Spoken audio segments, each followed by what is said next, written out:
What's the threat? We all sell out every day. Might as well be on the winning team.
They'll blanket you in Wi-Fi and profit off the radiation. Congregation collecting the people for that Satan. I keeps it blazing, cause I can read between the lines. I ain't blind, we unwind what they're really saying. Genetically modify what you're tasting. Don't need that cottage promise, so now you live up in your mom's basement. Redesign time so your mind is always wasted. Programmed to crave the basics. Keep the beta in stasis. Pay the state, kid. You're in debt for being born. Messengers are more than just the price for being warned. Don't be alarmed. Disconnect from their machinations. Stop subscribing to the folly of all nations. Bone breaking ain't the answer, cause they seek the ownership of souls. Spread the seeds and watch them grow. Break the chains of control. Break the chains of control. Sweet eternal balance of all that is good, true, and beautiful, friends. Tonight on Rogue Ways, we are blessed to see the return of our friend, the math magician and gematria wizard, who is fearless and gifted, ever on point, and pushing us forward toward our highest selves, digging into the past with the deepest analysis on the Bible you'll ever find, with the mind of a man on a mission to save the world from ignorance and decay. It is the one and only Marty Leeds. Marty, welcome back to Rogue Ways, and how are you doing tonight? Excellent. I love your intros. They're quite fun to write. I just try to make everybody blush a little bit. You worked. Yeah, it works. Oh, thank you. Well, Good to see you, as always. Yeah, it's great to see you. I was just talking about how glad I am that we get to connect, because my calendar erased you from its existence, and so I had no idea. I forgot, rather, because we scheduled this how long ago? I don't even know. Over a month ago, I'm sure. And yeah, if it's not on my calendar, my brain's like, I knew you were coming up somewhere, but I didn't know what day. And then luckily I do know what day, and we're here talking. So despite the best efforts of my calendar gremlins, we've made it. Calendar gremlins are the worst one. Seriously. People know my struggles if they've listened to Rogue Ways. This is just the stuff that seems to happen. Well, Marty, I always start with the pointless question of the episode, and I was going to ask you today, how's the weather where you're at? How's the weather? I know it's a lame one, but I'm actually interested to know, because the weather seems weird this year. Well, no, obviously they're in control. Well, not in control, but manipulating it. So we've had like 3 instances where there could have been huge tornadoes, like one tornado that actually touched down around here. We're up north in Wisconsin now, and that really doesn't happen that much up here, you know? And so then right in this winter, we had one of those really bad ice storms where everything was like saturated, like rained. And then within another half hour, something like that, it like flash froze, and then everything broke and it was really brittle. And so, yeah, then we've had like right at the time, you know, because we got into like the grow season and when to plant and stuff like that up here. And we're just getting our gardens and stuff going now. But like right at the time when you're supposed to plant, they had a really huge storm that came in that was just like, you know, really intense hail, and that would have killed any plants that you would be putting in at that time. Yeah. So it's pretty nuts. Did your garden make it? Well, we just established our garden this year. So basically I just put in the fence. I had to rabbit proof it. We put in another fence. We planted trees. We basically had to get our place going. So, but we're setting it up to do things out of containers or buckets just because of that, which is so fucked up to even think about. Yeah. But it's like, oh, I have because of, and when you talk to somebody that knows what's going on, you immediately you're like, yeah, because it's like, yeah, I understand, because everybody that's aware of that knows exactly what they're doing. So. I'll just throw this out there while we're talking about it, because some beautiful Rogue Ways fan shared this with me, and I have to share it with the world because it is so effective, and it's all natural, and it doesn't hurt anything or anybody, and it is predator pee, and you can spray it, you can buy it. It's like literally coyote piss in a jug, and you can pour it around your garden or around the perimeter of whatever you want, and rabbits and deer do not come to my yard anymore. I literally watched a group of 4 deer walk by my window, walk by my front door, and usually they would come and eat all my stuff just right in front of me, not even caring. They walked by everything, and they went to the one bed I hadn't sprayed yet, and they started eating that. So it works. I watched it work. And it's not that expensive. Wow. So if you want to. Oh, really? Okay. Yeah, I don't know. Where do you live? You live in Colorado where? Colorado, south of Denver, Colorado Springs. Oh, okay, yeah, that's right. So we have tons of deer. So where we are, go ahead. Is it pretty wild? Do you get a lot of wild animals? Because we have a ton of wild animals. We have not a ton because it's a city, but for a city, we have a way more than I've ever. We've seen coyote, we've seen deer, and we have technically, I think there's foxes around too, and hawks and stuff. Oh, so yeah. we've got wildlife because there's a lot of open spaces here. It's a pretty well designed city. It's a very small city too. Yeah, we're in the wild, Yeah. so we have to take care of all of that. It's every varmint and snakes and bear and deer and raccoon. There'll be raccoon up, So raccoon are vicious. That's too. why we moved up here too, because what's that? Raccoon are vicious too. They'll kill all your chickens if you've got any. I just saw a video of it. It was 4 wolves trying to attack a coon, and the coon was he every time they went in, they tried to bite him, and you just went back, and finally they just backed up. I was like, damn. Ow. I had no idea coons were that badass. Dude, they're smart, I know that. They're smart. They've got opposable thumb. I don't know if they're opposable or whatever, but they can grab thumb. They can open locks and shit. They're ridiculous. Yeah, they can twist off bottles and stuff. Yeah. Yeah, raccoons are So- cool. Well, I was wondering too if it was windy there much, because there was this time where everything was windy all throughout the United States, everybody, and it paused here for a while. I don't know if everyone else experienced a pause in that same wind that seemed to be everywhere, but it's just been picking up again lately, and I hope that it doesn't keep going, because it was nice to not have wind, and we even had some rain sometimes. I was not sure if the psychopaths were giving us a break on purpose, or if it was just part of the plan to lull us into submission. I don't know. Yeah, I don't know. I've known about it for so long, so I've just gotten used. You know what I mean? This is you're just so used to seeing chemtrails. When we lived in Hawaii, they didn't spray chemtrails as much because of the the weather patterns out there. Huh. It was the wind, yeah. So you didn't really see that. So you could kind of forget about it, but you still knew that they're messing with the weather because you just know. But anyway, being here, it's you see it all the time. It's just you'll see these nice, billowy, fluffy, beautiful clouds, just like you remember to see when you were a kid. And then right below that is this wispy, sprayed fucking mess. Nastiness. Yeah. Oh, it's so disgusting. Yeah, I hope people wake up to that. I know lots of people are awake to it, but at some point, humanity's gonna have to put its foot down, because that's some serious. And it's the immensity of it. You're doing this all day, every day. It's just insane. Yeah. I don't see it. I guess I do. I guess I can see, because it's a really perception thing, which has to do with spiritual awake and stuff like that. But it's so crazy that people can't see it. I know. Literally just look. They literally, it's they literally cannot see it. And I'm anyway. Well, it's kind of like everything else. You're here's A, B, and C, and see how A led to B and then to C. And they're no, that's not, you're crazy. You're it's right in front of you. What? I was just talking today. Go ahead. Go ahead.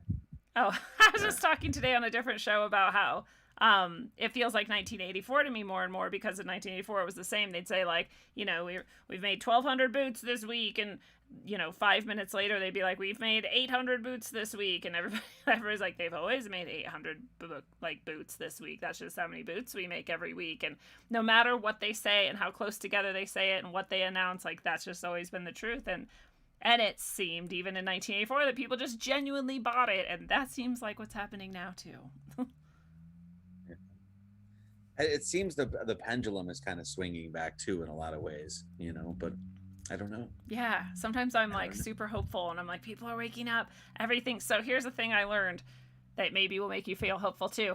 The injection rate for 6-month-old to 5-year-old, since that was opened up, is nearly zero. And even in the populations of people who are most likely to do it, it's only 7%. It's very low. It makes me happy. Yeah, I mean, all the numbers that I think that we were told about that going through the whole thing, obviously lots and lots of people took it, obviously, but the numbers weren't nearly as much as you thought, so they got to boost it up to make you think that you're safe, since everybody else is doing it. Yeah, I honestly don't even really know what's going on right now for the most part. I hear little blips in that, but I don't listen to like Google News. I don't watch any of the news, so all I see what's on my Telegram, and my Telegram is reporting all the stuff that's not being reported on the news. Yes. And we live out in the woods, so I don't really interact with a lot of people that are, so I don't live in the middle of a, downtown Denver or Milwaukee or whatever it is. So I don't see, so I'm pretty much out of the loop, and it's been great. I'm with you. That 100% of my news comes from Telegram. It's beautiful. I love Telegram so much for that reason. I mean, I do see I do see little blips. Like I was thinking it was Jimmy Dore or something like that. He just had a video out about how basically the trust in the news media for those normies is even at this crazy low percentage. I forget what it was, so cool. But just the point that no one even trusted anymore. So I don't know how they're going to continue pushing a narrative when the trust is that low. Well, because it was always an illusion, though. Like, it never mattered if the trust was high. It was just that they made it seem as though. So we have all these bots, and all the bots are like saying the same thing, and then people who don't understand that are looking, going, well, it looks like most people think this on my Facebook post or whatever, my Twitter shit. And then so they have this illusion. I feel like that's because they just pump shit out, and then they just fly with it, and it doesn't matter, like we said, if it's true or not. Or like nobody, like, because they have this illusion of consent, or they have this illusion of, the masses agreeing. It's very scary, actually, that people are like living that deeply in this AI simulated delusion or something. Yeah, it's just years and years people trusted the media. It was like there was always this inherent trust. Even when I grew up, it was like, you knew that there was some lies, but in general, it was like, oh, what was going on in the world, and not just some agenda that they were playing out. But I think that's fallen for most people now. I think they see it's agenda, at least whether there's a big conspiracy or agenda behind the whole world, there is agenda driven news, and you can't trust it. And I think a lot of people see that. So, and a lot of those people it's like a lot of them are afraid to talk about any of this stuff in public because they really don't have the strength to do that. They can type away and bang away shit on Facebook all day long, but as soon as you get out into the open, a lot of these people are way too weak-minded to even take the stands that they take. I think. I don't know. I think you're absolutely right. Like I said, I'm out of the loop, so don't. I think you're right. I didn't have a single person confront me, and the one person who kind of was like forced into confronting me when I wasn't muzzling myself, like, backed down pretty quick. And I didn't even get vicious, Lindsay. I just got like, no, I'm not doing that. And they were like, like, can't handle any level of confrontation, or I have no conviction, is really what that says. The thing about what's going on in the world, that's one of the most frustrating things is it seems like it's very hard to plan anything. Because we're talking about doing a land share with somebody, or possibly eventually in maybe a couple of years doing Mexico or so, all of these things, or even if we're trying to go or planning a trip to go to Germany in September because it finally opened up. You don't have to test everything like that. We're like, okay, fine, cool, yeah, right. So we'll go see your family, but it's like even that we're like just rolling the dice and Yeah. hope that, you know, they're going to let us go. It's just, I mean, I don't know. Yeah. That sucks, because like there was a point in my life where I was like, yeah, there will get to a point where, you know, I don't know, not retirement or anything like that, because I never really wanted to retire, but get to some sort of place where it's like you just do your thing and you roll with it, and it doesn't seem like the governments of the world don't want anybody to get to that place. Yeah. We You know? can't have you like actually connecting with yourself deeply and nature deeply. Like that would just completely undo the entire facade. So Yeah, not be on the grid and not be under debt and not be this and that and that. You know, we can't have that. You got to be, it's, yeah, anyway. specifically designed. But we do against our that. best to stay out of it. Yeah, we do our best to stay out of it, and we've done a pretty good job, honestly. Yeah, so, by you the have. grace of God. So By the grace of God. yeah. I know the last time we talked, you had just gotten back from Hawaii to Wisconsin, where you're at now, and there was all kinds of things in the works, and I think some of those have come to fruition. And but I know one of them is your Gnostic church, and so tell us more about that.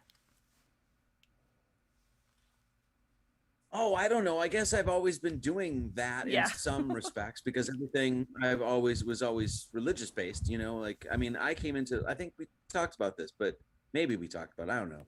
We'll talk about it again. Yeah. I came into the conspiracy world, but I wasn't like a conspiracy theorist. I was like a religious scholar. I was like in, you know, researching the mysteries and symbolism, and then heavily into math and sacred geometry. I mean, that was the, you know, the cloth that I was cut from.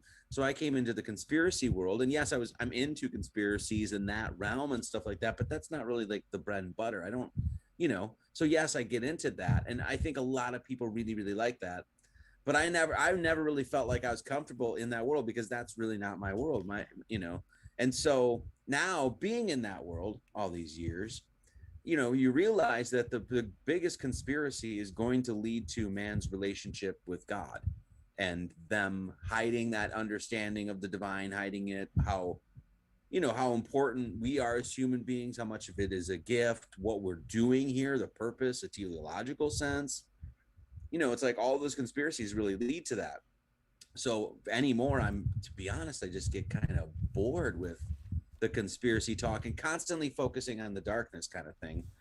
And so it was like, well, let's just be a little bit more formal about this, especially after releasing the book. And, you know, so we're like, no, let's do Sunday services. Let's teach the Bible, you know, not just the Bible, teach all sorts of different things, and we will. But really get into that heavily to show people, like, look, there's a lot here that you don't know. So that's just it was just kind of the natural flow. It just kind of had to happen, kind of thing, you know. You and me both are similar but totally different tracks. But in a similar way, I also, you know, spirituality was always the first thing for me, and it's actually what led me out of a lot of the different traps. Like I talk about that leading me out of communism and all these different things. But I also think, you know, in addition to what you said, like all conspiracies kind of lead there, and they all become very boring when you realize the truth about what you are and who you are. They're like, yeah, but who cares? And this is what I've been saying for 2 years now too. I'm like, none of this matters, and none of it would work, more importantly, if everyone just knew who they were and what they were. That's it. That's the big one right there, is that none of it would work if everybody actually knew this stuff. And that's the key. So that's where I totally agree. So I was like, I wanted to cut through all that. Like I didn't raise two eyebrows to the Uvalde shooting at all. Like I didn't care.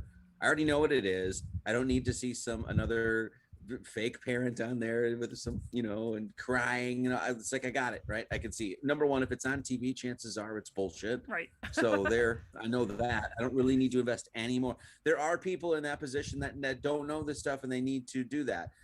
I'm not really the person anymore that's going to be there to hold that person's hand. There's a gazillion other websites and TikTok sites and podcasts and, you know, Odyssey this and Rumble that you can go to walk your hand through the fact that these are false flags or whatever. You know, I'm not really there to do that anymore. You know, now I want to focus on understanding the spiritual things in the world, because that's my friend Amor just said it the best the other day. He's like, the only thing I give a shit about anymore is an enlightenment and salvation.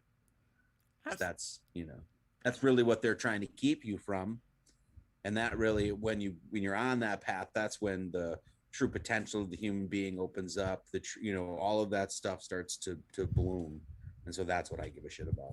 Yeah, and helping other people in their similar paths towards that, I think, is so exciting and such a noble goal as well.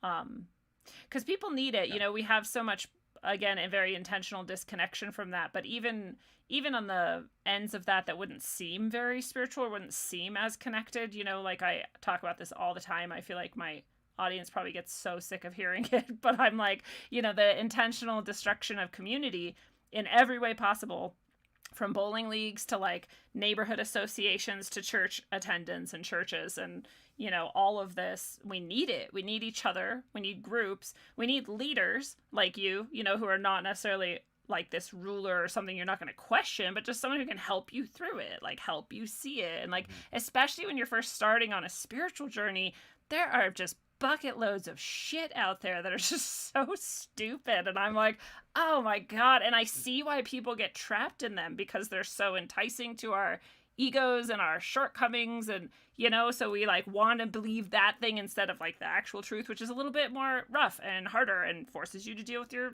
bullshit, and like that's not as shiny and pretty. So it's easy for people to get lost into this fake sort of spirituality shit, and I don't know, I just really appreciate that you bring people real stuff. Well, I mean, thank you, by the way. But I mean, I would say that I saw that a long time ago, that there seemed to be that there was a lack of good teachers that were understood a lot of these basics, which in a lot of these subjects that I don't go any further than the basics. And some stuff that's advanced, yes, but even the basics of a lot of this stuff, I didn't see good teachers out there laying a foundation for people and explaining the shit. Like, why is in esoterica, why is the pentagram important? Why do you see it? Why do you see it in these places? You see it, everywhere from an upside down one to the devil to heralded on the top of a cathedral over here. Why? You didn't get those teachers. And I think there were lots of teachers and whatever, seekers and sages, or whatever the hell you want to call them, gurus or whatever term you want to throw it on, in the past that were teaching this stuff, but there is a lack of them now. So I was in one sense, I was trying to fill that void, with the books and that sort of stuff, but also it was my own pursuit, and I was trying to figure this stuff out myself, Yeah. As I was learning, I mean, along the way, as I was learning it, I was teaching it too. So I would learn these things as I'd go, and then I would teach them, so it was also my journey as well, but still is. I feel really grateful now to also be teaching, my own similar path and different and similar spiritual path and learnings and teachings, because I've been actually, I wouldn't say trying, but wanting to my whole life, but there was no one who wanted to hear it. They were like, they just didn't give a shit. They're like, oh, there's just crazy Lindsay again, like talking about some weird shit. And now I have these people who like want to learn, and I'm like, this is fucking awesome. Like, I am very grateful and humbled to be able to share whatever I have with people, because that's all I've ever wanted. It's all I've ever found truly worthy in this world, and I know you feel similarly blessed to be able to share this with people that they want to know. Well, that's what's really cool about the church thing too, is that before, it seemed like when I was on, I'd get all sorts of people that would show up, for all sorts of different topics that I would cover and things like that. But now the people that are there, it's like most of the people that show up to the live stream, and it's like 100, 150, depending on, most of them are, as you can see right here, if you can't see it, but the people that are watching, most of them have their moderators. They're, I was like, because everybody's cool. Like, people know that I'm not some shill or some douche, and I'm trying to fill you full of crap. They know my shortcomings. They know I curse too much, and all this. They know who I am, and they know what they're there for. And I would like to think it's in general a positive experience for everybody, and that's what I'm going for. So the fact that even 100, 150 people even show up is fantastic. I mean, I always made the analog or the correlation to like when I was in a band, and I was in original bands, and we'd show up to a show.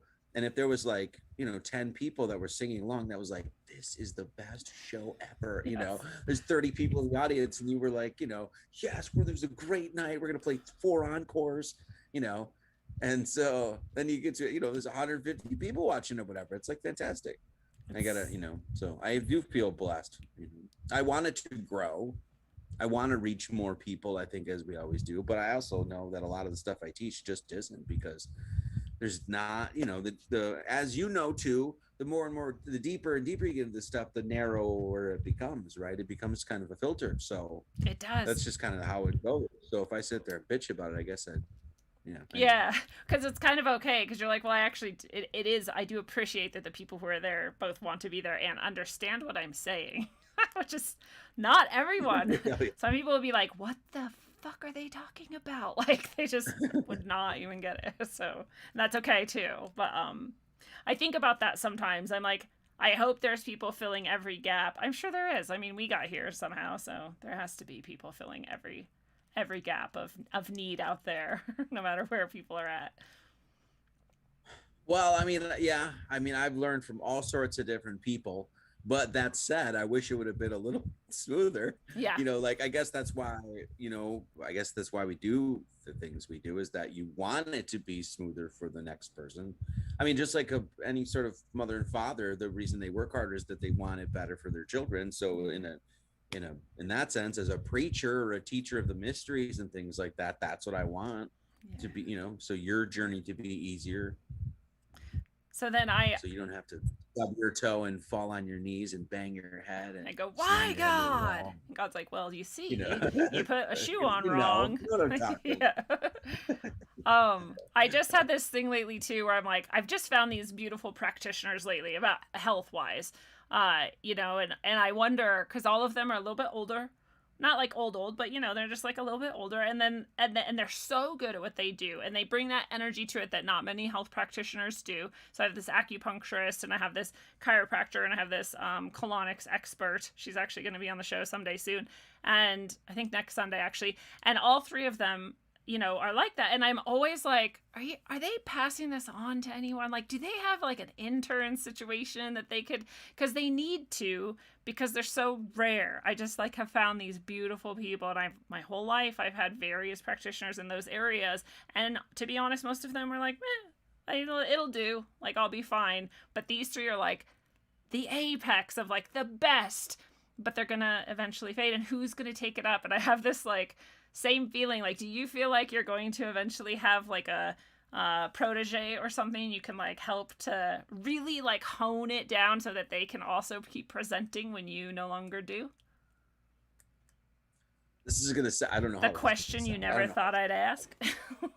No, I don't know how this is gonna sound, but it might sound cocky. I don't know, but I hope all the people that are watching me that have children, that those children learn the stuff I'm teaching. That doesn't sound cocky at all. It sounds beautiful. No, but I mean, it's like, I'm coming for your children is what I'm saying. Get ready. Not in an Epstein kind of way. Right? No.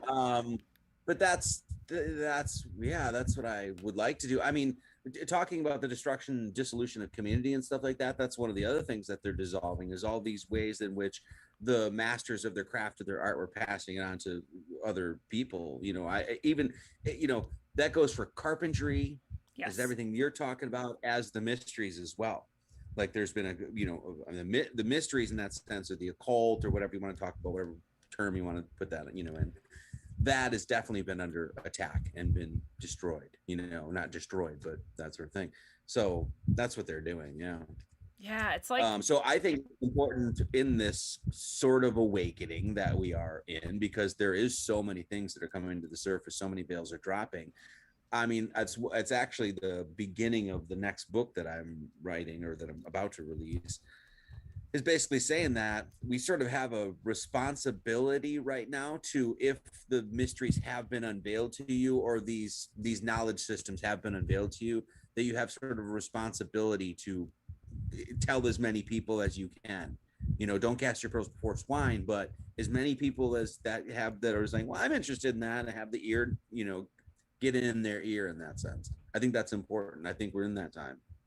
I think that's a great point. And this is a lot of whatever you want to call them, teachers, masters, and people from various traditions that were often much more secretive are much more open now, and they're even doing like YouTube live streams for free and things, and people who unlike the shit we were talking about earlier where there's a lot of deception and just like shallow and whatever mucky stuff, there's some people out there who are like gems who are offering all of this stuff to like anyone who wants it. And I think they're seeing exactly the same thing and answering that need of like, it doesn't matter anymore. Like, we just need to get it out so that whatever can be saved in whatever sort of reset or awakening we're going to go through. Mm-hmm. I'm kind of excited about it, honestly. Like, having no real fear outside of, like, if a tiger was trying to eat me, I'm sure I'd fight back and have adrenaline and stuff, you know? But, like, no real fear of dying and no real fear of what hardships might come before that happens either. I'm like, well, cool, bring it. Like, I'm pretty sure this is what I came here for, so I just want to know now, like, what happens? It's so funny because we were kind of talking about that day, and we were actually talking about that today in the Sunday service. About we were reading Mark chapter 13, and so just going line by line through it. And it's just one of the things that Christ was saying is like, all the world, there's going to be famines and rumors of wars, and mother and father and children are going to rise out of their families, and and he's basically just saying like, and be not troubled.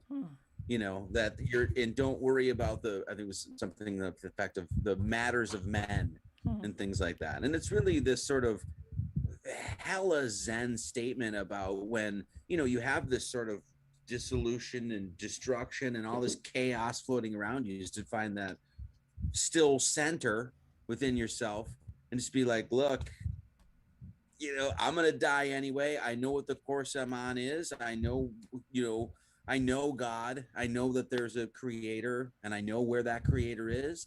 And the rest is out of my hands. Be prepared. Don't be stupid. Pay attention. Be aware. But the idea to be shaken in your boots and to be scared about what they're trying to do, I think, is silly. Yeah. There's greater forces at work, and that's really the core of faith there. Yes. And that does not require any sort of denomination or belief system you have to tack on anywhere. It's just, I think it's just, and I don't know. Nature rewards the courageous is another way of saying it, kind of thing. Yeah, I love that. And yeah, like I said, I mean, we're all going to have waves of fear or anxiety or whatever. And like, we're human beings. And I also don't know what they're beaming at us that might make us feel anxious, even if we're not actually, like, there's whatever. But that, finding that peace and that space within your heart, and I was advising people a while ago, I was like, go look in the mirror, look yourself in the eyes and just go, I'm going to die, and just like learn to get over it, because you have to let it go. Like, it's absolutely the one thing you're promised in life is death, and that's it. So you just like have to become friends with your death.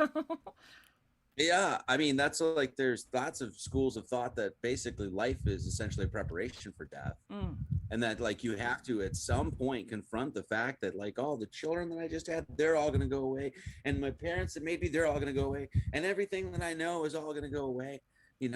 It's all dissolving. And so there's this, I don't know, it's almost like that's a message from God in and of itself in where you live about what it is you're here to do, is to really just find as we say, find the eternal within the temporary, and realize that all of these things that come down the pike that try to scare you and fear you is really just some boogeyman shit.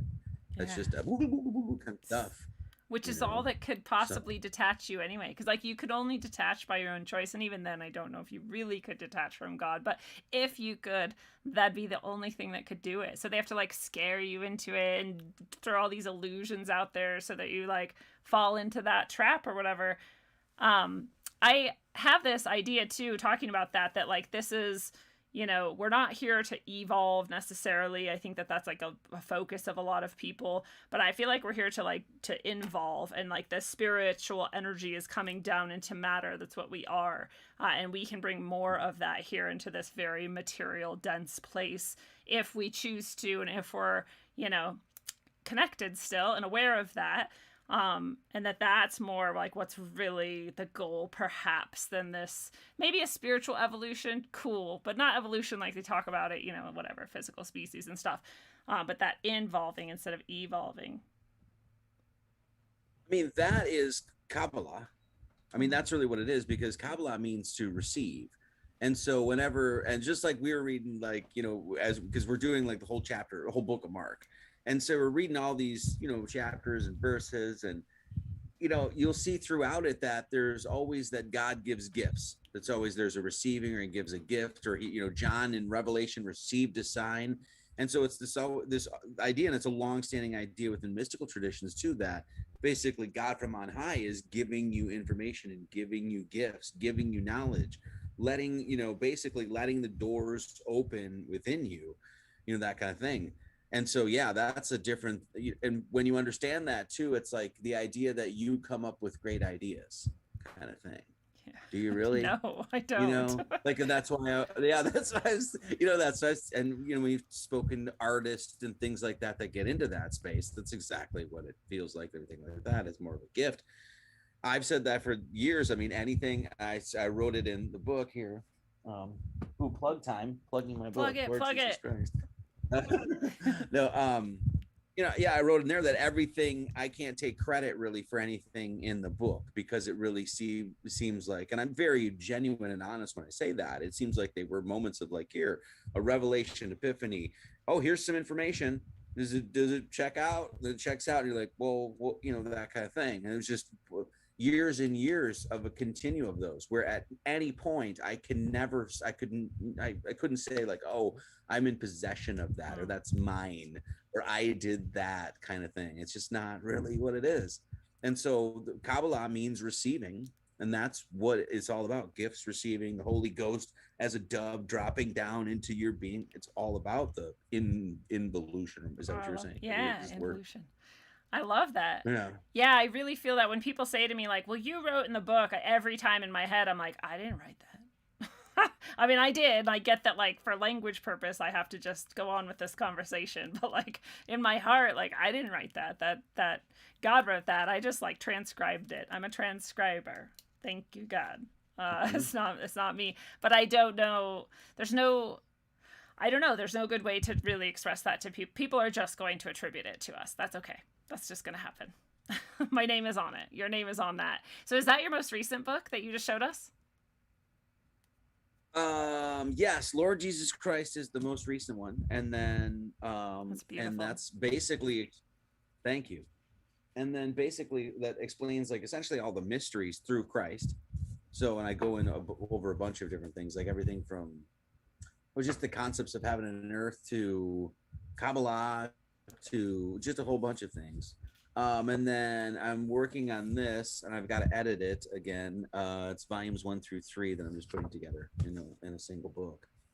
And so I'm working on that. And then, then I put out this one, which was basically a newer version of The Peacock's Tales, which is a book I wrote a long time ago, but I updated those. So, oh, gotcha. You're so prolific. I've been busy. Yeah. And so then hopefully before Christmas, I don't know, we'll see. I'm pushing that time frame, but I would like to have another short book out, maybe 200 pages or something like that, on the astrology of the Holy Bible. Cool. So going in some of the main stories, everything from like Adam and Eve to Jonah and the whale to Noah and the ark and everything like that, and then go into the New Testament with the stories in Mark and go into Revelation and show all the astrological correlations, like the specific language, which tells you specific everything from what stars that sometimes they say in there, what constellations, what the disciples, what constellations they're referred to, that sort of thing. So, but I haven't even started it yet. But that sounds amazing. Yeah, I love that. I love that topic too. That'll be fun. I don't know how I haven't bought your books yet, but I'm going to remedy that. So even though we're mid-show, tell us how. We should just trade. I don't have your books either, so we should just trade. That'd be awesome. We'll do it. Yeah.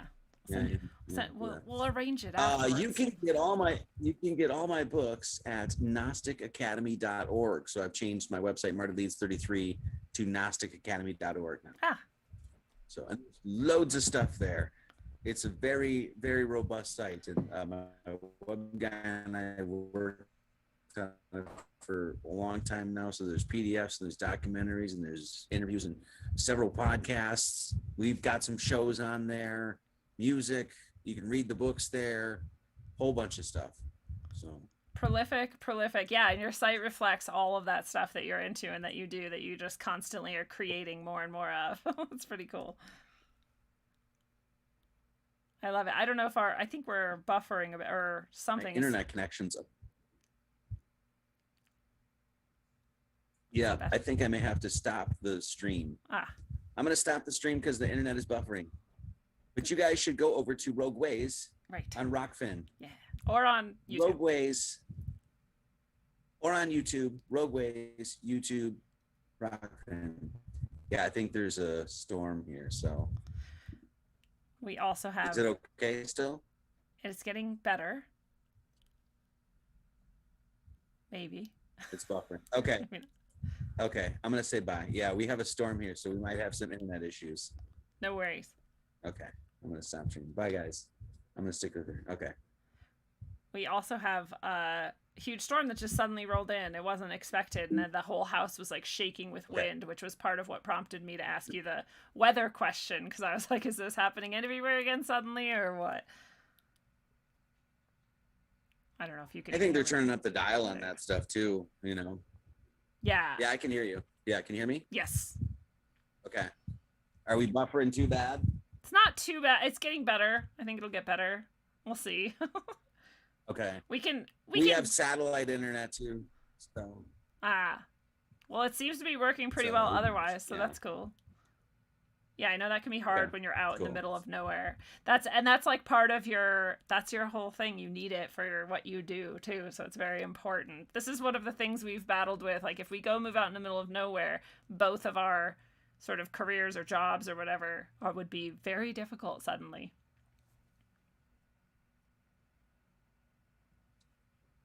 We struggle with it. I was doing sermons in my car, you know, because I had to drive like about 10, 12 miles that way, and I had a little jetpack thing, and I did it in my car, and then sometimes it overheat, and yeah.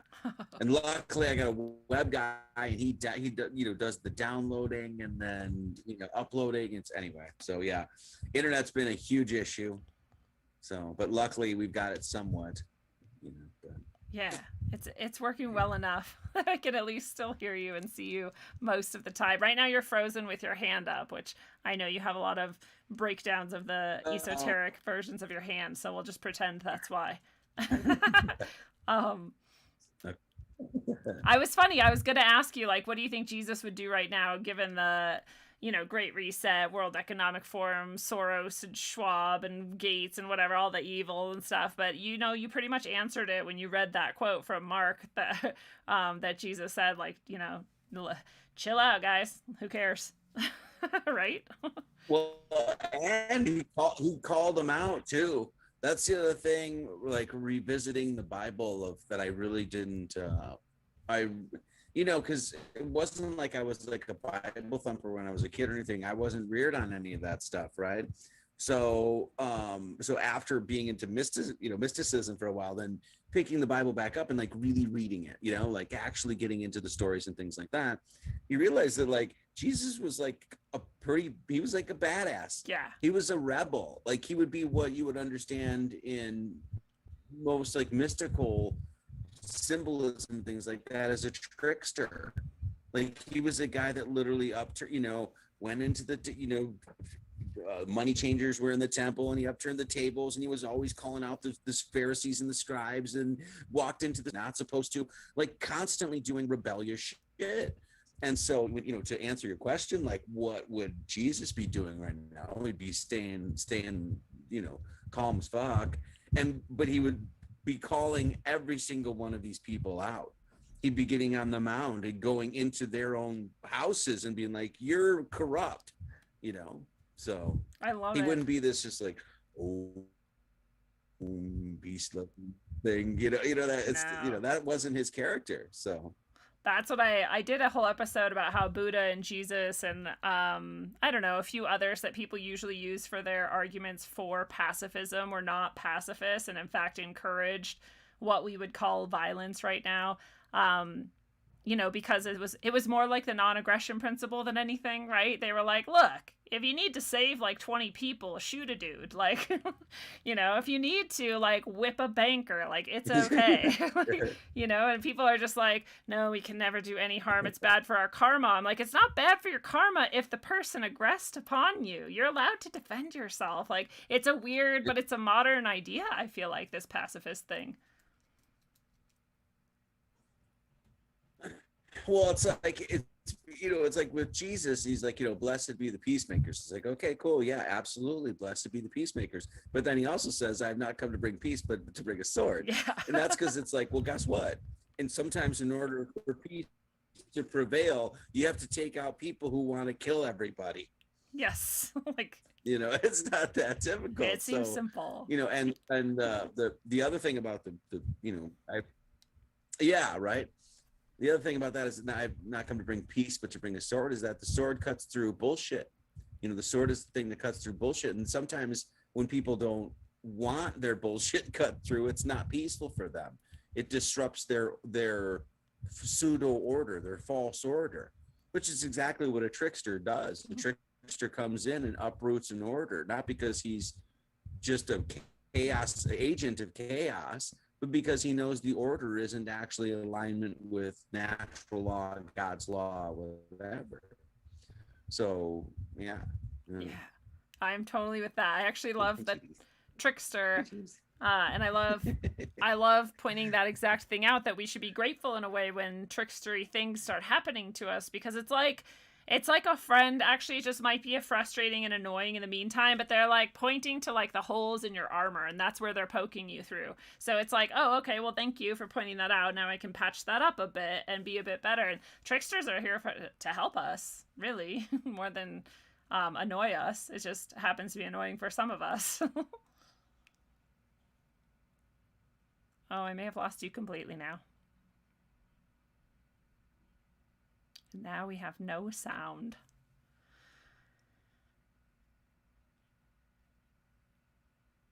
Well, if we get Marty back, we'll ask a few more questions and then we'll let him go, since it seems the storm is getting worse. And if we don't get him back, I'll share a few things with you all, that I've got going on. Oh, you're back. Well, maybe. Yeah.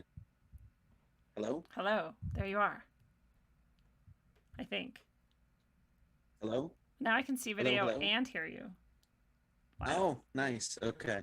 Suddenly. Okay. Yep. There's a storm. I think it's kind of moving past. So anyway. Oh, that'd be good.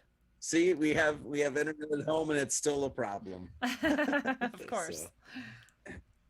Well, mine has been, I'm in the middle of the city, and mine has been like wonky lately, so it doesn't always matter where you are or what supposedly how good your internet is. But everyone's very excited that you're still here. Yeah, well, anyways, so I also wanted to ask you what you're doing recently to support your own mental, physical, and emotional health. If you have any fun things, new things, or just exciting things, or just things you're buckling down on, or that side of life. Self-care. Physical health, yeah. I've been nonstop building and working on our property, so I am beat the hell up, to be honest. Yeah, that'll do it. Like, I'm definitely feeling it getting older. Yeah, but so yeah, I've been doing tons of physical labor here. I mean, I did, all the fencing, and then I had to, the posts of the fencing, and then concreted those posts, and then dug down and rabbit proofed everything like that, and then build the fencing. Yeah. And then raked all the rock, and then we're probably getting rock this week. So I'm gonna, rake all this old rock back, and then put new paths down and rake new rock. It's just all, it's just constant, every time you have to do stuff out here, it's physical labor, which is great, actually. I mean, I think ever since I've homesteaded, it's been like really, is it working? Oh, I'm sorry. Ever since I've been homesteading, I don't know, it's just like constant physical labor. Like, you're bending down and you're planting stuff and you're moving stuff and you're raking compost, blah, blah, blah, blah. So that's been good. As far as like mental, I mean, just trying to stay out of everything, the things that you are just trying to focus on the things you can control and forget about the things you can't. I don't really have anything to say other than that, you know. Yeah. Essentially any of the darkness and any of the news, any of that stuff, I pay zero attention to anymore. I just don't. I don't care. You know, I understand that that's going to fall and is falling, and that old order is going away. So I'm not going to put any attention in it, or even trying to fight it. It's like, no, forget it. You're dying. I'm not going to sit there and go try to kick the dead damn horse. I'm going to go, you know, try to focus on making the next book, or, you know, doing the next sermon or whatever it is. That's my focus now. Maybe I'm just getting older, Lindsay. I know. Becoming an old man. I wonder the same, because I have the same. Old... I have the same trajectory, and I'm like, am I just the curmudgeon-y person who's like, oh, these ATV rots your brain and whatever, like, or is it actually like the response to what we know? I don't want to watch the damn news anymore. Yeah. The whole world's going to hell. Just sit out on the back porch in the rocking chair and like look up at the lightning bugs or whatever, which we don't have here, but I assume you have there. We do have lightning bugs, and it's amazing to see them, because when I was a child, they were everywhere. Like, you would look out into a field and you would just see swarms of them. And then they, as far as I know, they introduced the Asian beetles. It's a very racist move, Asian beetles. Yeah. And then they allegedly killed off a bunch of the fireflies, and so then for years we didn't see them, and now they're coming back. And so they're really cool. That's awesome. I have so much faith in nature. You know, when Fukushima happened or whatever, even though we're not supposed to pretend like that is what happened, all of the starfish in the Pacific Northwest were just gone. And it was exactly as the irradiated waters would have been hitting our shore. All the garbage from Japan was washing up from the tsunami, and that was just all over all the beaches, like tons of it. And all the starfish died. And I brought it up to a biologist I happened to see at an aquarium that I didn't want to go to because I hate animals in cages, but was coerced into going, and then learned actually a lot there, so I'm glad I went. And I brought up to them, don't you think that it's probably Fukushima? Like, because I asked them, what do you guys think killed all the starfish? They're like, oh, it's some bacteria, or it's this or that, and it's that. And I was like, well, don't you think it's like Fukushima? It's like pretty weirdly timed, right? And they were just like, looked at me like I was insane and literally just like walked away. And I was like, what? Okay. But it's like making the same. Yeah. It's like making the same questions to vaccines when people are dying. It's like, well, maybe it was the vaccine, and then well, you can't say, obviously not. It wasn't the vaccine. You get never. Those people. It's like, geez. Yeah. For starfish, you know, I was like, this is like the least political. Died, yeah. yeah. Well, and I was so happy, speaking of Asian beetles and fireflies, is that I've been seeing pictures lately of people, because I don't live in the Northwest anymore, but I've seen pictures of people like who are posting about the starfish. So they're back. So even if the radiation took them out, like, nature just finds a way. Like, it's going to be okay. The starfish are still going to be there eventually, and that makes me really happy. Not that we're not beating up the planet or anything like that. I'm very much an environmentalist. I've always loved nature and all of that. Obviously, we're doing destruction, but yes, I have unbelievable, I mean, not even faith. It's just I know that nature can totally take care of any and all things. Like, it's, you know, that sort of thing.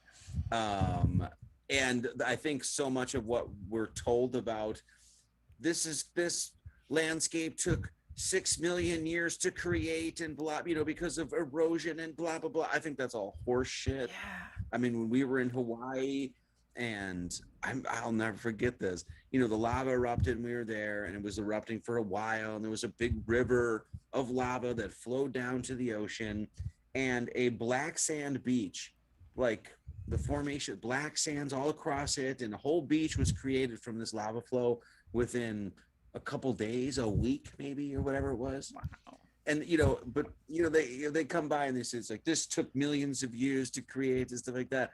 I think nature works quick. I think nature works really quick, you know? So, in other words, any damage that we're doing, Mother Nature can take it.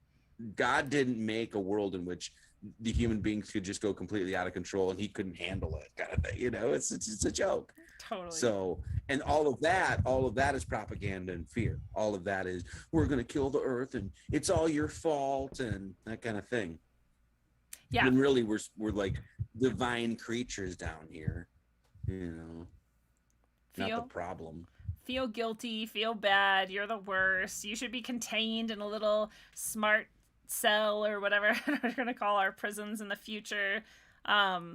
Wow, I'm totally having deja vu right now really badly. But I wonder, this is a really fascinating topic for me, and I don't think we've ever talked about it before. It's totally out of left field. But you're talking about how everything was just like made not as long ago as we were told, probably much more easily and recently, and is indestructible. And I know there's something, at least in the some Gnostic texts and traditions I've looked into, about the North Pole. Maybe not the North Pole specifically magnetically, but I think it would be that magnetically at least, but perhaps like the center, at least what it would be if the flat earth map is true, is like truly actually some sort of portal that connects like the world tree to all of the different realms. And do you think that there is support for that in the Bible, or anything like that related to the North Pole or Hyperborea or whatever we're calling Agartha, etc.? I mean, I don't know about like any like physical portal that's going to release you to the next realm. I don't really think it's about that kind of thing. But whatever's there, they don't want us to know. Like no one can go there. I mean, you know. Yeah. So there's something there. Beyond that, anybody that says anything beyond that, it's pure speculation, because we don't know. But we do know that they don't want us to know. So there must be something to know.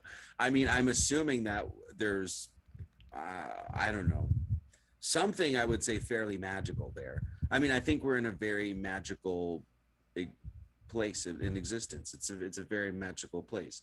And, you know, I'm fast and loose with the term magical, but you know what I mean? It's special in that sense. So I think at the center of the thing, looking at the flat earth like map, I think there's something there. Who knows? Yeah. I hope someday we do know. It is very fascinating. I mean, I still have hopefully 30, 40, maybe 50 years left on this earth. You know, God willing, the creek don't rise kind of thing. And who knows what'll happen. Maybe the walls will come down and we'll get a boat and get to go, you know, independent cruise and see what the hell's going on. That's like one of my dreams, is that I become wealthy enough somehow that I get to like actually go try to do that and see what happens. See if they just like send crews out to like stop me or whatever. I'm not telling you where I'm going. I'm just getting in my boat. Yeah. I'm sure the Coast Guard will stop you and you'll see the bottom of a prison cell or whatever for years. Probably. Yeah. I mean, it's crazy the lengths that they go to, whatever even your opinion of like the cosmology of Earth is, like the lengths that they go to keep people from Antarctica and the North Pole. It's pretty crazy.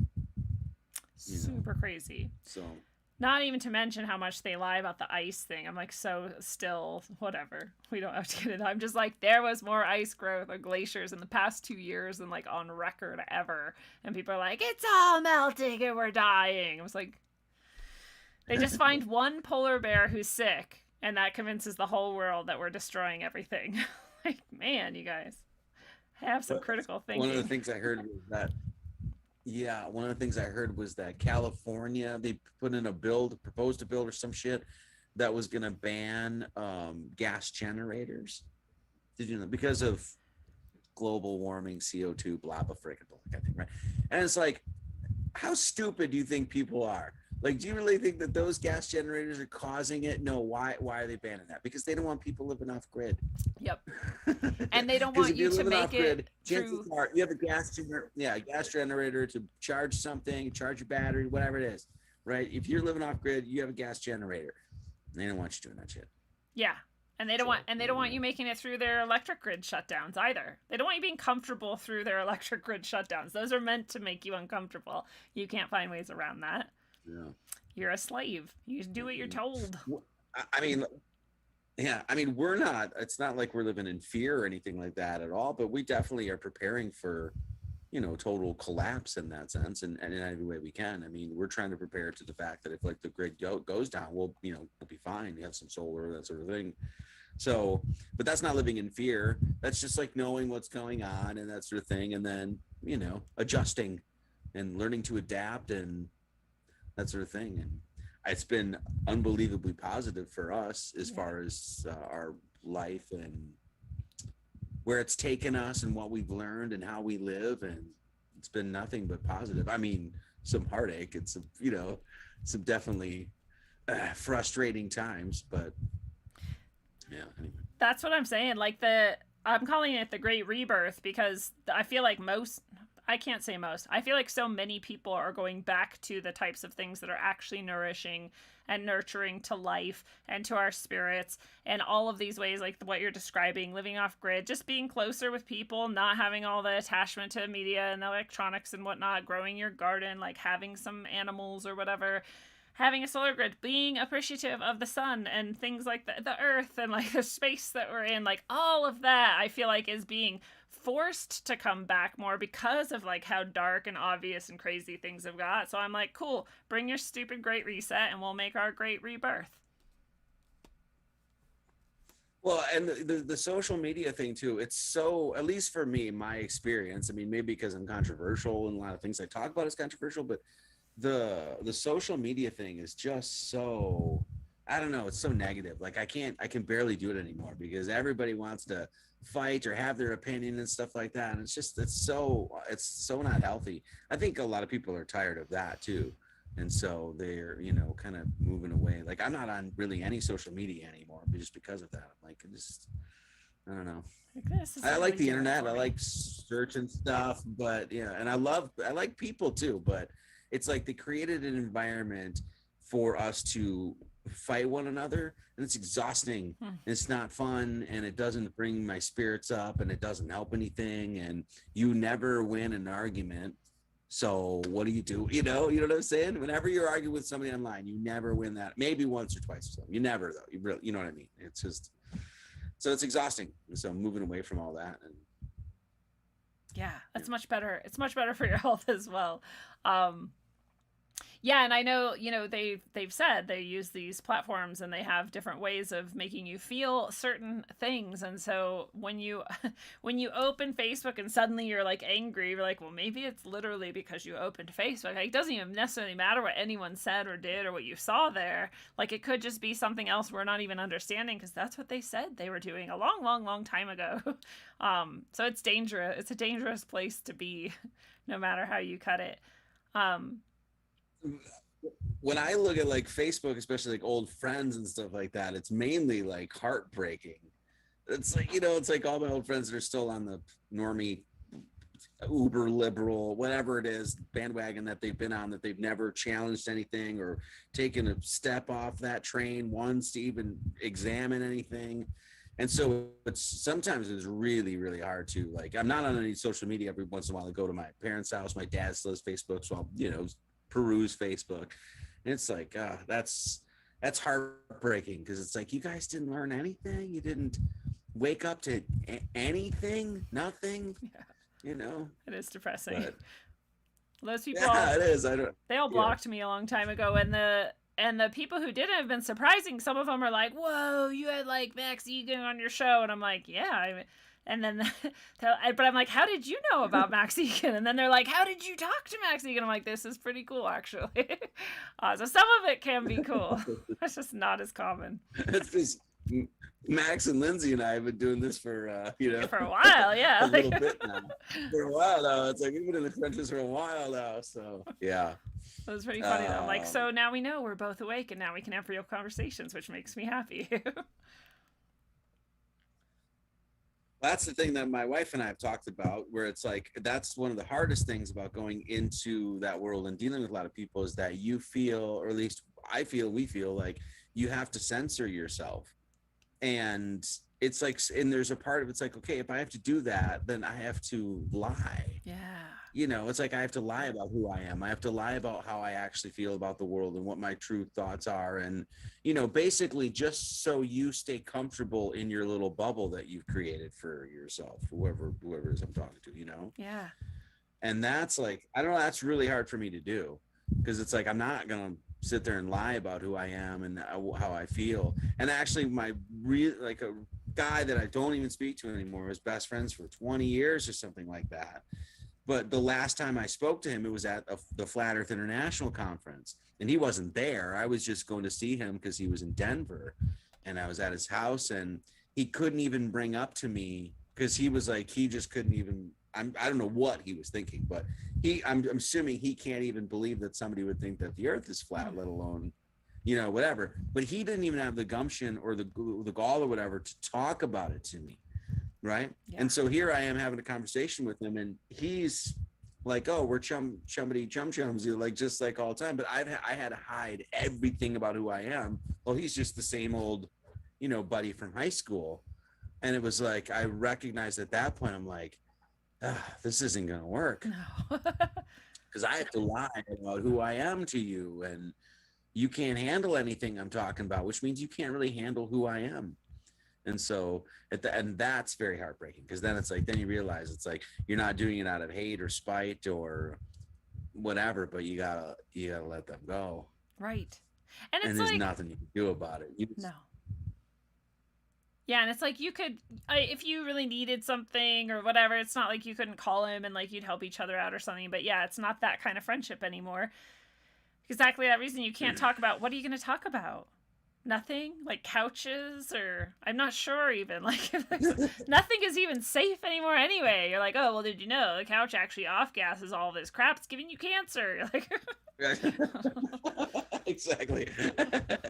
And then you're the person that nobody wants invited to the party. They're like, that guy's such a downer. He's constantly they're spraying the sky and the outgassing the couches and the, you know. Well, and then they project their shit onto you, because you're like, well, I'm not down about it though. Like, I'm actually very happy. Like you were saying earlier, I'm happier even in the past 2 years than I have been ever, despite all this garbage. Like, I've just gotten better and better and happier. I'm not living in fear of any of this shit. I just happen to know it, and I wish that anyone who knows something I don't know would share it with me, especially if it's dangerous for me. They'd be like, oh, did you know, like that. I'm like, thank you for telling me. I'd like to stop using that thing now, or whatever it might be, right? Like, but other people operate in a different way, seemingly, where they're more terrified of having to change than they are of, like, dying from the thing you're telling them about. It's very interesting.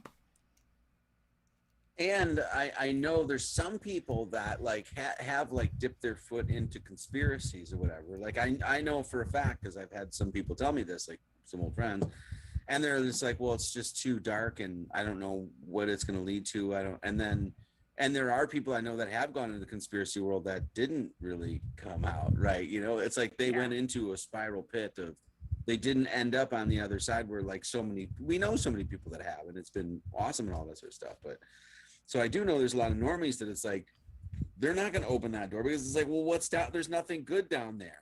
And then you know, and it's like, well, no, there is nothing good down there. But part of your, whether you know it or not, it's part of your spiritual quest is that you have to know the darkness.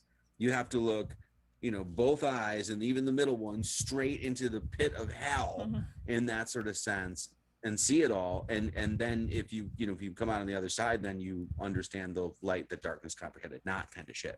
Right. And those people, as I've learned, the reason that they don't do any of that is because they're not on a spiritual quest.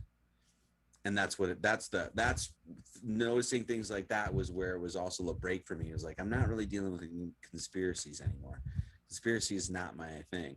I need to deal in theology, because people need to know that they're on a spiritual quest, whether they like it or not. That's why they're here. So yeah. Well, and that's been literally, if I had to like rank disappointments in my life, the most disappointing thing is how few people even begin to like approach the spiritual. I feel like I was born being like, fuck yeah, God is amazing and this place is amazing, and people were like, pfft. And then my whole life I've been like, what? How few people like even start to care about how incredible your life is and that you are. What are you? What are you doing here? Like, that is all that matters. Why do you care about all this other shit? It's been very interesting. But I'm so grateful more and more to have found more and more people who are also appreciative of that, because it has been so depressing otherwise. Well, fear and embarrassment, I think, are a big one for people. Like, they don't want to feel embarrassed about, you know, that sort of thing, or they're fearful of it. So when you see people that actually haven't been fearful or embarrassed about it, and then actually have gained some ground in that, and, you know, gained light, then those people that see that, I think it might make it easier. I mean, I know that's how it was for like a lot of flat earth people. Like a lot of flat earth people were, you know, kind of apprehensive about coming out and saying that they might be interested in that as their thing. And then you saw all these people just coming out being like, fuck, it's flat. Fuck that. We can go to the moon, whatever it is. And then they're like, oh, well, it just makes it that much easier. So I guess it comes back to that point of the conversation about being the, you know, the teacher and wanting more people and just trying to make it easier for them, you know, to be more of what do I want to say? Conduit for people or something. Yeah. You know what I mean?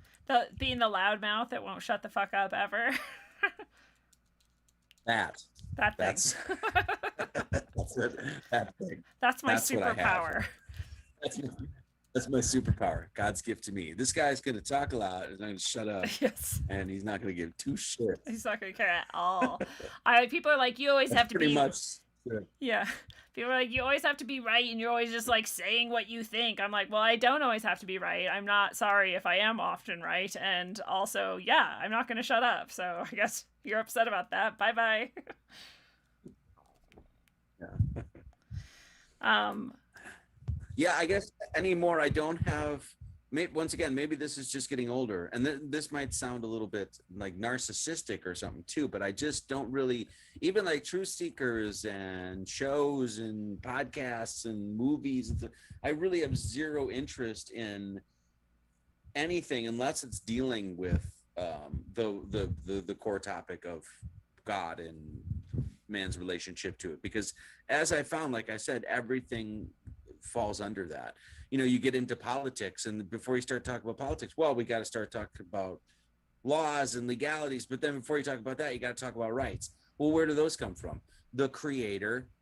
So, but, you know, you're talking politics, you're over here in some stupid, you know, that doesn't mean shit, when really you should be talking about where does this stuff arise in the first place? And it is really like that with everything, as I've come to find, you know. The greatest art will be art that glorifies God. And that doesn't necessarily mean you have to be like, oh, Christ, Jesus, that kind of thing. But it's the greatest art is the recognition that, you know, there's a divinity, there's a divine spark in the creative process, and to harness it and treat it, you know, care for it, nurture it, and try to bring the greatest artistic piece to fruition is to honor that process, and that's honoring God. So it, once again, even like creating a song, it's coming back to that. And so for me, that's what it's all about anymore. And I have no interest in really listening to people and stuff like that anymore that are not on that path, because it's, to me, it's boring. It's pointless. It really is. Yeah. I love this, because I'm always wondering, like, how can we define like what actually is art, or what its purpose is even. And you know, Hattie McCaskey has this cool idea, I think, which is that art was supposed to be something that 100% of people who came to stand in the presence of this like statue, let's say, would have a similar experience, whether it's like energetic or healing wise, or the emotion that it would evoke. Whereas now we have this idea that like 100% of people should have a different reaction to it, because everybody has their own individual lens. But what you just said makes more sense to me, which is that it would in some way at least evoke like this spiritual understanding, or this appreciation of who and what we are, or what this place is, or something like that, that would glorify like the creation and God. And that maybe is the best definition, or description at least. I think so. Yeah. I mean, you know, yeah, I guess that just that conversation about it, just all coming back to focusing on theology, because the first thing you have to do before you can get into any of these topics is understand who you are and like what you're doing here before you go down any of these roads. It's like the most important thing. And that's the Gnostic approach is, hey, know the self. You know, you have to know the self. Otherwise, you're not, you know, in order to, you can't love God unless you first love yourself, kind of thing. And so all of this stuff becomes sort of secondary to that. And yeah, anyway, years and years, I've just learned the lesson of like, I know I'm not going to put my energy into this stuff over here, because it's not going to bring anything, you know. This does. So. Yeah. put your energy into what gives back to you. I was actually thinking that earlier when we were talking about friends and the people you can no longer talk to and hang out with too, is I'm like, I'm also, another way of saying that is I'm no longer putting energy into what doesn't give energy back to me. And those types of relationships don't, because I just stand there mute. And when you say something, I just go, oh, because otherwise I'd be like, look, motherfucker, that is the stupidest thing. Like, look at all this evidence over here. And we don't want me to do that. So instead of doing that, I just go, oh. Exactly. I'm going to remove myself from this situation. And they're not going to give anything back to me. They're not going to ask me about the things I'm doing, because they know if they do, I'd be like, well, I just did a show with Marty Leeds and we talked about Gnosticism and Jesus Christ and whatever. And they'd be like, what the fuck? Why are you always shy? So I don't get anything out of it. So yeah, with all of this stuff, like give your energy to what is going to give energy back to you. There's no better equation than that for life, right? I would agree. Like, I guess there's probably been a part of me that's probably secretly understood that somewhere within me, you know, along the way, because I never really gave my time to things like sports and shit, like sports games, like going to sports. It never interested me. I was always like, oh, that's okay, I guess, or whatever, because I didn't, you know, like, you put everything in. I don't get anything back from any of that stuff. There's nothing, you know, it's just entertainment. And I don't really necessarily even care about being entertained. You know, I think entertainment is, I don't know. You know what I mean, right? Yeah, now I kind of want to. I spend my time in artistic endeavors or contemplating things or working on the next creative project. I don't need things dancing in front of me and wasting my time. Yeah, I kind of want to know the etymology of entertain now, because it sounds like it could be almost like a trap. Are you still here? I think Marty Leeds just left. Oh, there you are. Marty Leeds went and got a beer. So beer number 2. Or more. I wasn't there before the show started. I don't know what's happening. No. No, only 2 beers. It's cool. I don't judge. I just can't drink it or I'll become wildly ill and my life will become a living nightmare. So I was gonna say it'd be interesting to go around and just ask random people what, I don't know how to best phrase it, like who or what gives you your rights, and see like how many people come up with like I was born with them even, or something, like, or I just have them because I'm human, even that, or something. But I bet it's a pretty small percentage. Do you have a guess? Do you have a wager? I don't even think most people understand what rights even mean. I would go even further than that. Like, they don't even know. Forget about where they come from, what they even mean, you know. One thing you've been talking about, been really hitting on like natural law, right? Thinking about the natural laws, like, you know, rights and things like that, and where this notion that it's like, it's a biblical idea, but it's that like we're servants of God, that we're literally called servants. He's called a master. Like we're in, like we're, you know, in this sense of dome, we're domesticated as we're like slaves of God. And Paul even talks about how we're a prisoner of God, right? And I've been thinking a lot about that in a legal sense, because it's like when you make those claims, like you're saying, you're like, I'm a servant, I'm a prisoner, you know, I'm that sort of thing of God, which like what you're basically saying is like you're always in God's jurisdiction. Like I'm owned by God, which is actually true. No one owns anything down here, right? God owns everything. God made everything, and he'll take everything away. Your body's just on loan. My body's on loan, right? Everything is owned by God. So it's like this notion of the greatest freedom you can have is to be a servant of God, because it's this recognition that he is owning everything, and you are just in that state of recognizing it, being aware of it, and then being the caretaker and the steward of this earth and your body and the people around you and things like that. And I was just thinking like how powerful that is, because in the talking about rights and things like that, the corporations, the United States of America Corporation or the Corporation of Wisconsin State, they're always trying to claim jurisdiction over everything. You know, you have to get a license to do this, you have to get a license to do that, you have to, you know, because you're in their jurisdiction. But the natural law, this understanding of God comes first. It's like, no, you're literally owned by God. You're his servant, just like a slave, just like we had slaves, like you're a slave, but not to another human being, but to God Almighty. So when any sort of corporation or fictional legal entity comes along and says, well, you have to do this because of stuff, it immediately says no, because it's the greatest affidavit you could ever write, because it's just a truth beyond truth. Who made everything? God. Who's going to take everything away? God. You don't own anything. You don't own the land. You don't own your body. You're in control of your body while you have it. He's gave it to you on loan. That doesn't mean anybody else has a right to it, but you get what I'm saying. Yeah. And so that stuff's actually in the Bible, and that's, in a legal sense, that's very interesting, because it's like I said, it's like a truth beyond truth. No one could ever refute that. Saying God didn't make the earth, God didn't make you. Wait, what? Of course he did. Even in our documents, we say that we hold these rights to be self-evident, God-given, inalienable, right? Like they're obvious, they exist, and they come from on high. Like no one can take them away from you, and especially not the government. And if you understand that, you know, I know a lot of people have fear about everything you just said, because they're like, I'm a slave and I'm trapped here, and then I'm a prisoner, and like, this is an evil God. And then they get into the like Matrix and like the supposedly not Gnostic aspects of that this is like literally a trap that you've been put into by an evil God who wants you to suffer and die and whatever, which I don't take as the truth. You know, what would you say to those people?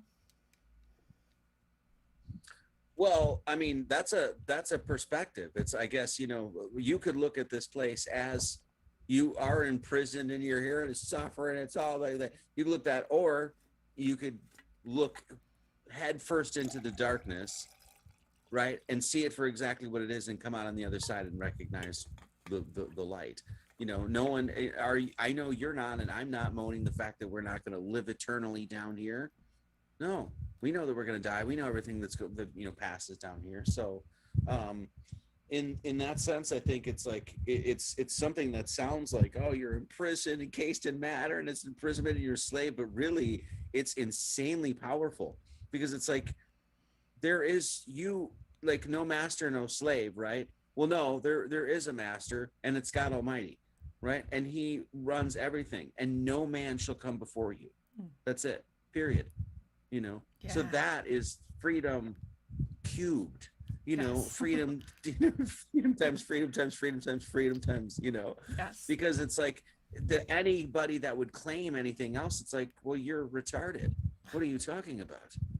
No, God's jurisdiction is everywhere. He made the wind and the mountains that tower above and the water that flows in the fucking streams, and he made my body, and he's going to take my body when I die. You're going to come along and say, you're going to inject yourself somewhere and say, oh, I own this, or I have jurisdiction over. Anyway, it's just been really thinking about that as pretty powerful. I don't see it as a doom and gloom at all. No, I think it is really empowering. Any of this is doom and gloom, right? And you just said like exactly the part that matters when you really understand that there is nothing that can come between you and that. That you are protected in a way by that ultimate truth beyond truth, like you said. That is triple freedom cubed. Like, you are so empowered now because you know that no one can come and take anything away from you. They can try. I'm not saying they can't try, but you know in your heart and your soul who and what you are, and so you know what you can stand on and what you can't, what you can honestly like argue and or just project and own. And act in accordance with. And I feel like people just sort of like slide around that because they're like, I don't know if there's like something built into the system, the matrix, if that's what we want to call it, that makes it so, or if it's just an accident, or I don't know, but it seems like people respond to that somewhat when you're just standing calmly in that truth. Like, nope, not going to do that. I'm with God. They don't want you to know that. And if more people, as we just had spoken about this an hour ago or whatever, you know, if more people knew it, then you could almost like ignore them away kind of thing, you know, because all of a sudden, if more people understood these fundamentals, it's like, no, God owns everything and is running everything and his laws are immutable. Why can't Lindsay go and jump 300 feet in the air right now? Yeah. Because she can't physically do that. Why? There's no like, I'm going to find a loophole in God's law. No, that's not how it works, kind of thing. And so, yeah, if more people knew that, it would just, you know, once again, they wouldn't have power. That's exactly what we're saying. They would have no power. Because somebody coming along, it's just like, are you insane? Like right now, the only reason they have power right now is because they've tricked people that this stuff doesn't exist. Yeah. I mean, they've got to a point where, like, as I said, most people, if you ask them, your average everyday normie person on the street, like, not forget about where rights come from. What are rights? They would, you know.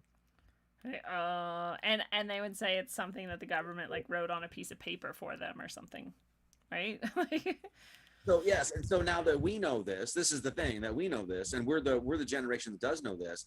It's our responsibility to not only let everybody know, but live those things. Yeah. Live in that. You know, it's so easy. I see so many people like, oh, I don't want to get into this. And that's a rant. I'm not going to rant right now. I'm done. I'm sorry. I'm stopping myself. It's okay. Right there. I understand. No, it is. It is true though. You want to get closer and closer wherever you're at, wherever you're at. It doesn't matter. You want to get closer and closer to living in alignment with the things that you know are true. And that sometimes takes baby steps and sometimes takes huge leaps, and it sometimes takes like a sprint down like 5 states away or whatever. But you just have to like keep going that direction and living in it more and more. I feel like it's really cool. Not only are you teaching people all of these beautiful things in the church services you lead every Sunday and other, you know, content that you put out and have had for years now, but you're also encouraging people by your example. And that gives people confidence. And I think we've touched on that a few times, but it just really is very empowering for people. And so people will do that more and more. And then they'll do it for others more and more. And it's just truly the purpose, I think, of it all. Let your light shine before all men, right? Yeah. Don't be afraid. Well, I guess we should... It's something like it. Yeah. I guess we should start to wind down on that positive note, but I want to know a few more things first. And one is what would be like your favorite way that humans respond to the things that seem to be happening in the world right now?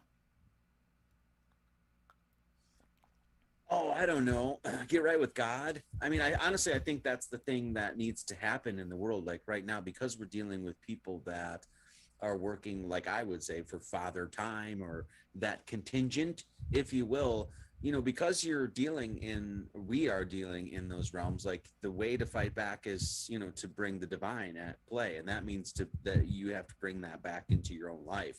And that includes all the knowledge of things like natural law, but also like, you know, I don't know, like all the things we've been trying to do anyway. We're not completely successful with all of them, but living more in alignment with nature, growing your own food, you know, all of that sort of stuff. I mean, the idea that human beings would ever have scarcity down here is ridiculous.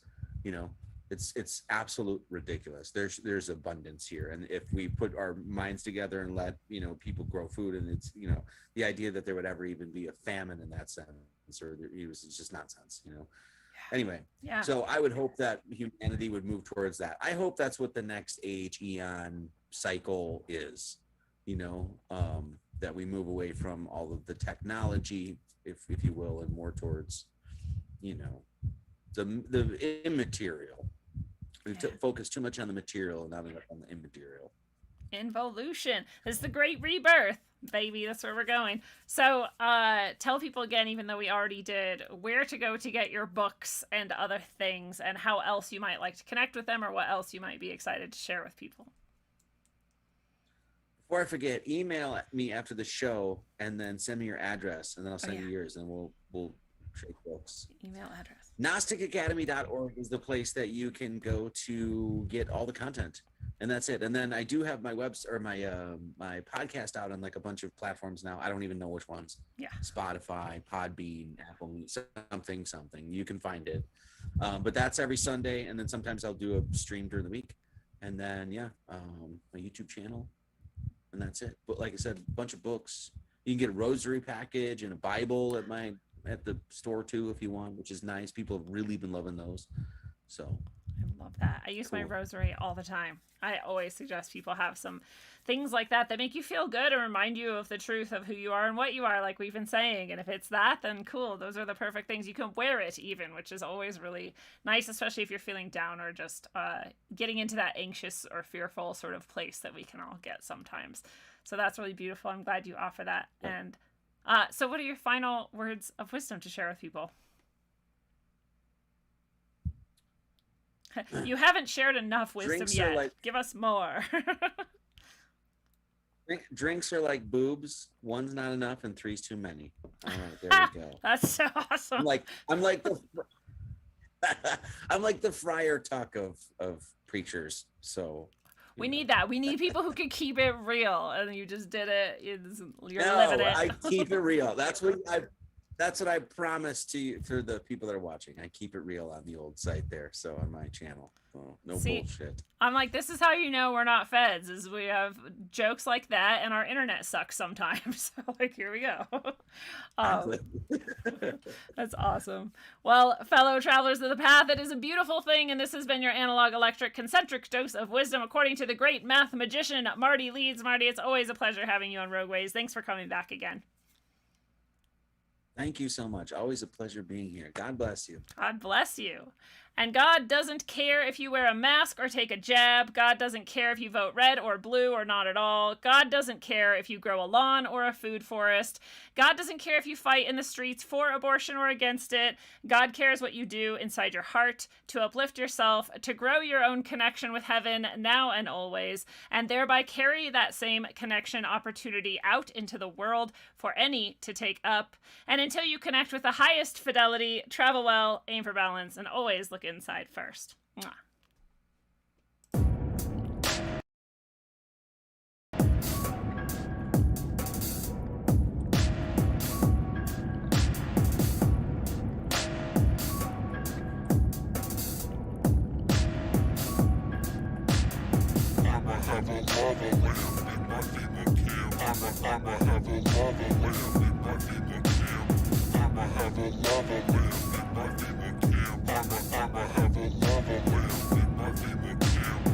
Domestic terrorists. They're not wearing masks. Domestic terrorists. It's that basic, it's that simple.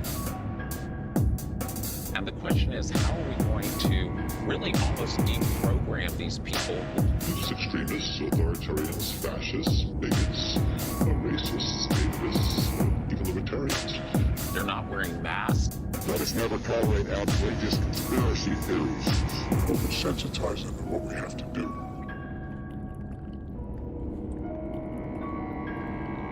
Potential for the disastrous rise of misplaced power exists and will persist. We've made it our mission to limit the spread of this disease and to limit the risk to lives and to our economy. We've been clear from the beginning that getting together in groups outside of your household that is not permitted is not allowed.